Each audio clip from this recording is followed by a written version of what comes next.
much attention is being devoted to the symptoms of coronavirus amid the spread of the Omicron variant.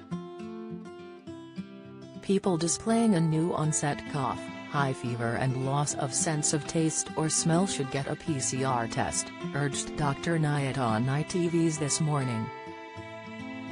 However, a common mistake symptomatic people make is getting a lateral flow test, she said.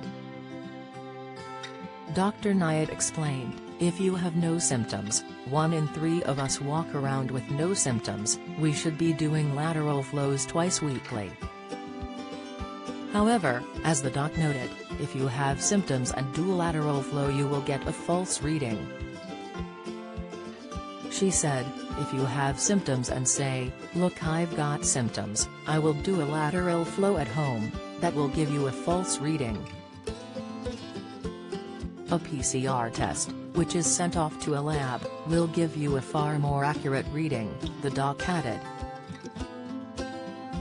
How deadly is the Omicron variant? WHO releases death report. This misunderstanding could have catastrophic consequences as many people could spread the virus without knowing it. How the two main tests work. Rapid tests help to check if someone has COVID-19. If people test positive and self-isolate, it helps stop the virus spreading. About 1 in 3 people with COVID-19 do not have symptoms but can still infect others. Research shows rapid tests are a reliable test for COVID-19.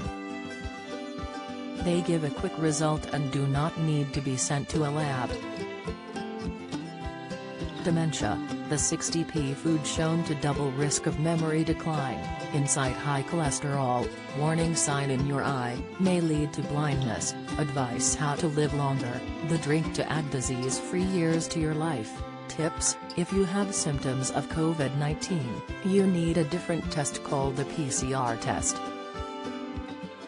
The test involves taking a swab of the inside of your nose and the back of your throat, using a long cotton bud.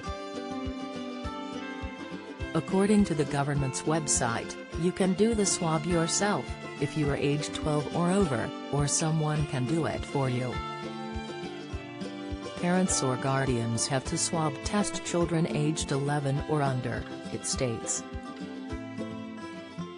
Meanwhile, research suggests many coronavirus cases are being missed because people are not suitably clued up about the range of symptoms.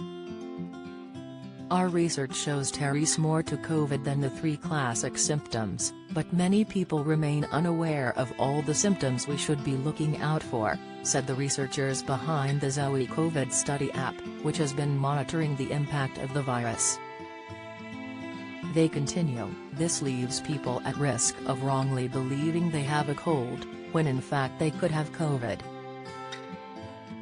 The study team made a salient point. In countries where there is limited or no testing available, symptom recognition is of major importance. Symptoms to spot include sneezing, headache, runny nose, sore throat, fever, loss of smell. If you've been vaccinated and start sneezing or coughing a lot without an explanation, you should stay home and get a COVID test, especially if you're living or working around people who are at greater risk from the disease, advised the Zoe COVID Study team. As they noted, sneezing and coughing is a key way that viruses spread. Try to cover all coughs and sneezes with tissue or the inside of your elbow to minimize the spread of droplets. Avoid touching your eyes, nose and mouth until you wash your hands.